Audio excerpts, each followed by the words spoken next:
Assalamualaikum warahmatullahi wabarakatuh. Rabbi shrahli shodri wa yassirli amri wahlul 'uqdatam min lisani yafqahu qawli. Raditu billahi robba wa bil islami dina wa bi Muhammadin sallallahu alaihi wasallam nabiyah amma ba'du. Terima kasih para sahabat donatur yang dirahmati Allah Subhanahu wa taala. Alhamdulillah pada kesempatan siang hari ini saya izin untuk menyampaikan sekilas tentang zakat yang ada di Lazismu Kota Malang, yang insya Allah di bulan Ramadan ini, Masya Allah ini sudah memasuki bulan Ramadan. Lazismu Kota Malang akan menyampaikan tentang zakat. Apa itu zakat? Akan nanti saya jelaskan. Izin saya memperkenalkan diri, saya Dian Adiwibowo. Saya di sini diamanahkan menjadi manajer Badan Eksekutif Lazismu Kota Malang, Lembaga Amil Zakat Infak Sedekah Muhammadiyah. Dan Masya Allah, Lazismu Kota Malang sudah berdiri di tahun 2015 sampai sekarang, yang mana hari ini kami Lazismu Kota Malang sebagai lembaga zakat nasional yang siap menerima dana donasi maupun infak zakat yang akan kita tasarufkan ke beberapa penerima manfaat. Baik, Sobat Mumtaz, di sini saya akan menjelaskan apa itu zakat dan apa itu infak dan apa itu sedekah.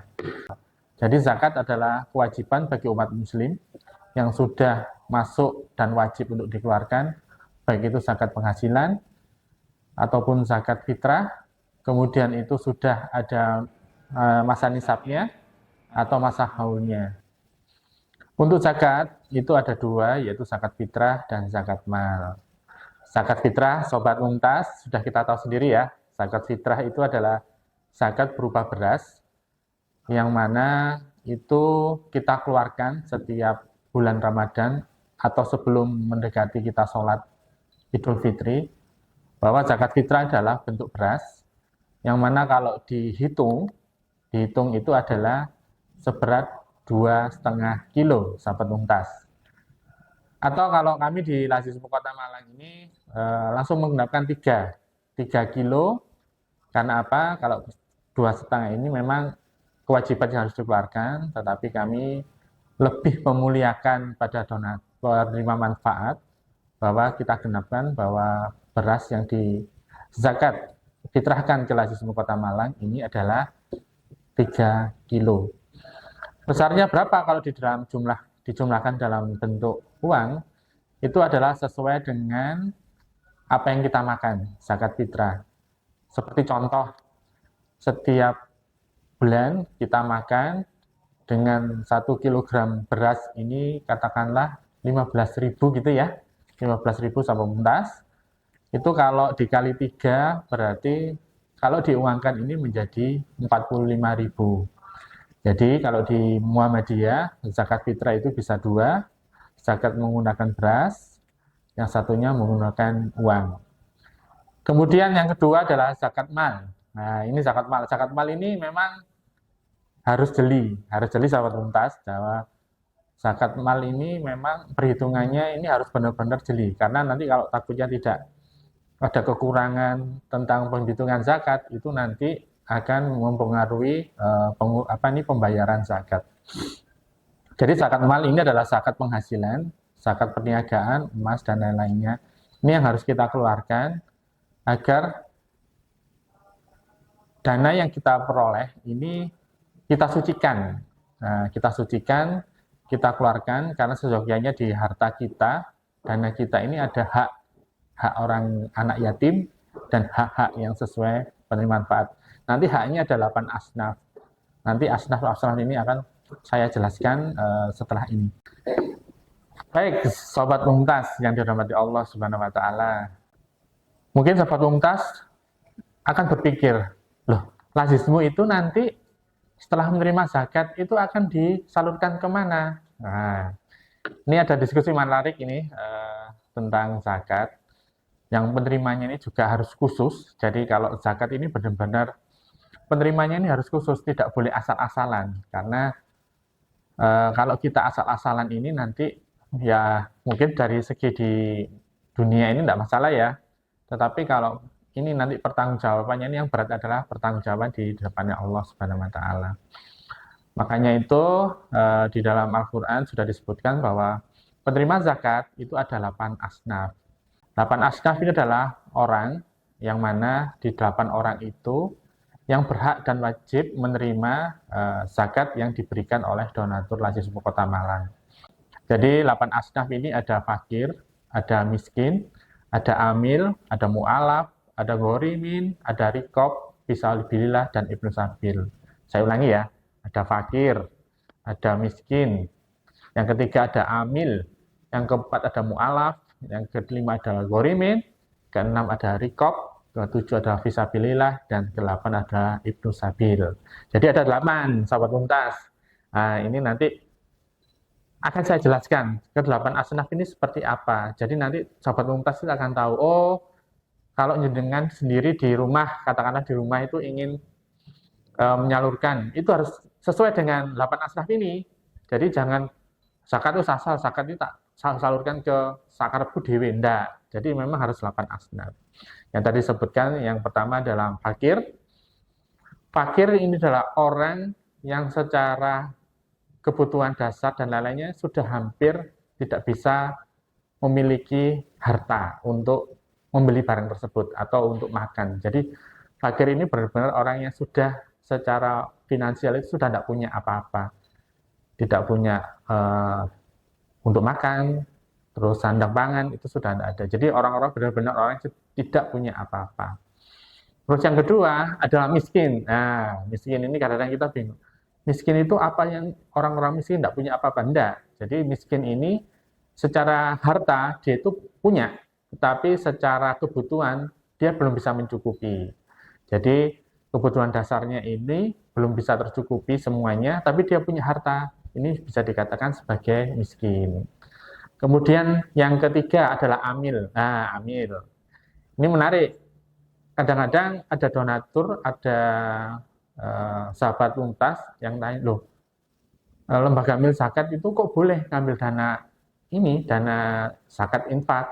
Ya, karena amil ini adalah termasuk di 8 asnaf, bahwa amil ini memang sudah ada undang-undangnya untuk bisa mengambil dana dari zakat infak sedekah yang diberikan oleh donatur kepada Lazismu, maksimal pengambilan dananya adalah 12,5%.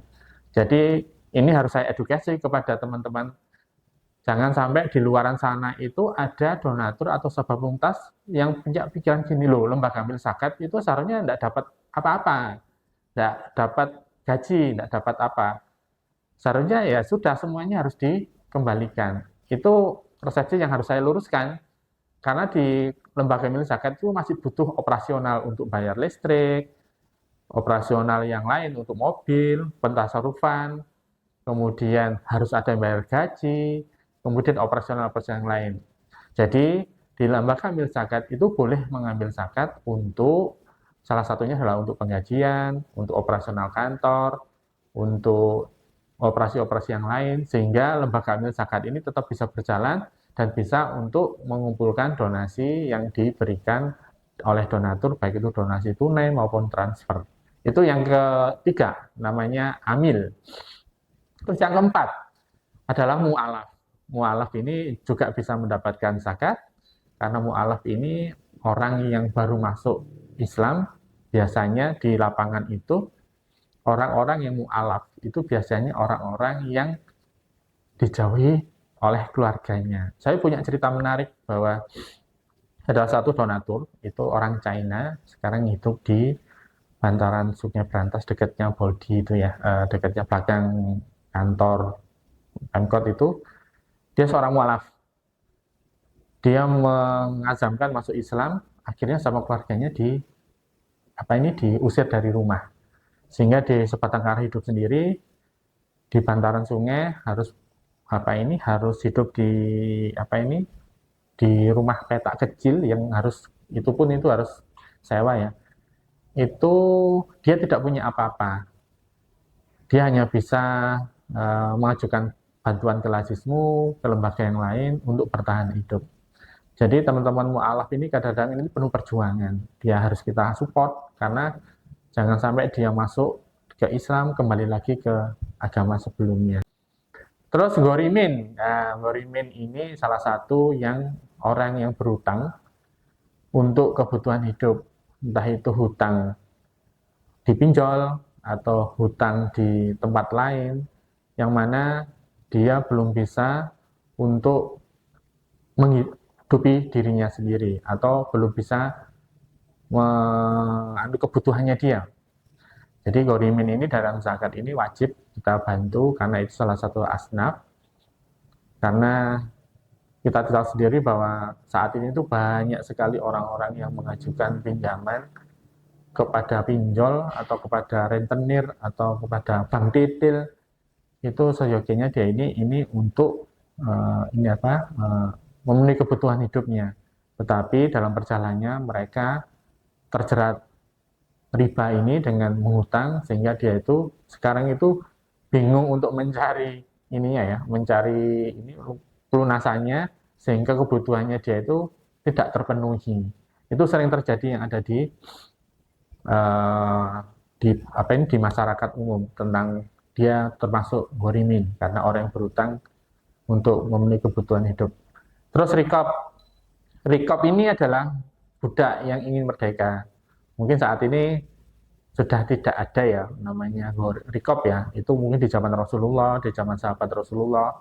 Itu apabila itu ingin dimerdekakan si budak, itu nanti bisa kita ambilkan dari dana zakat. Terus fisabilillah orang yang berjuang di jalan Allah itu banyak sekali. Salah satunya para dai, kemudian para ustadz, kemudian anak-anak mahasiswa. Anak-anak mahasiswa ini termasuk fisabilillah loh. Dia bagaimana dia belajar, bagaimana dia kuliah untuk berjuang ke kehidupan selanjutnya. Jadi jangan salah, anak-anak mahasiswa yang kadang-kadang di masjid gitu ya, itu dia buka puasa, itu harus makan di masjid, itu wajib kita bantu. Selain mahasiswa, fisabilillah itu pejuang-pejuang di jalan Allah, itu juga mungkin kita bisa bantu. Kadang-kadang ada saudara-saudara kita di timur, di Palestina gitu ya, yang sekarang ini saat ini, Masya Allah, masih dijajah oleh Israel. Pejuang-pejuang mereka berjuang untuk mempertahankan negaranya, mempertahankan wilayahnya dari serang-serangan Zionis, Laknatullah, Israel yang ingin mencaplok sebuah negara Palestina. Ini tetap berjuang agar mereka itu tetap bisa menjaga negaranya, dan yang terpenting adalah bisa menjaga Masjidil Aqsa. Itu bisa kita berikan zakat karena mereka benar-benar berjuang di jalan Allah untuk kehormatannya dia, kemudian untuk negaranya dia. Jadi ini salah satu jihad itu juga termasuk fisabilillah. Jadi orang-orang yang bekerja untuk orang lain, orang bekerja untuk keluarganya, yang namanya jihad itu masuk di fisabilillah. Kemudian yang terakhir ada yang ke-8 adalah Ibnu Sabil. Ibnu Sabil ini musafir ya. Jadi sahabat Mumtaz, kita bingung musafir itu apa? Kalau dalam zakat itu namanya Ibnu Sabil atau sama dengan musafir. Ini orang-orang yang dalam dakwanya itu kehabisan bekal, itu wajib kita bantu dan kita muliakan, karena intinya musafir ini adalah orang-orang yang berjalan berdakwah di jalan Allah.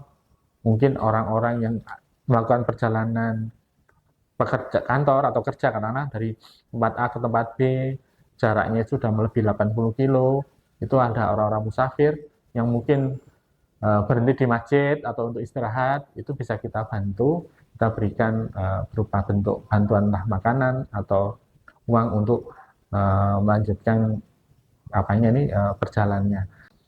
Itu gambaran zakat. Tadi saya sudah menyampaikan ada zakat fitrah, zakat mal, dan terima zakat. Itu dari saya sangat mengharapkan kepada sahabat Mumtaz, apabila sahabat Mumtaz, donatur, apapun yang lain, orang yang sudah, terutama orang Islam ya, orang yang sudah memasuki akhir balik, orang Islam, terus kemudian dari segi penghasilan itu sudah masuk zakat, itu wajib untuk berzakat. Karena sudah jelas tadi saya sampaikan bahwa orang yang tidak berzakat itu akan Allah uji dalam kehidupan di dunianya. Dan paling parahnya adalah kalau sudah diuji terus tetap tidak aware dengan zakat, Allah akan menghukumnya di neraka jahanam. Itu dari saya. Lazismu Kota Malang, insya Allah di bulan Ramadan ini kami akan menerima zakat infak sedekah, baik itu secara transfer maupun secara cash, dan kami siap untuk menjemput apabila nanti sahabat Mumtaz itu mau telepon atau datang ke kami siap untuk mengambil zakat atau ingin konsultasi tentang zakat, kami siap membantu sahabat Mumtaz yang dirahmati Allah. Itu dari saya. Terima kasih. Nasrun minallah wa fathu qarib. Fastabiqul khairat. Assalamualaikum warahmatullahi wabarakatuh. SD Muhammadiyah 3, Assalam. Do the best for the best.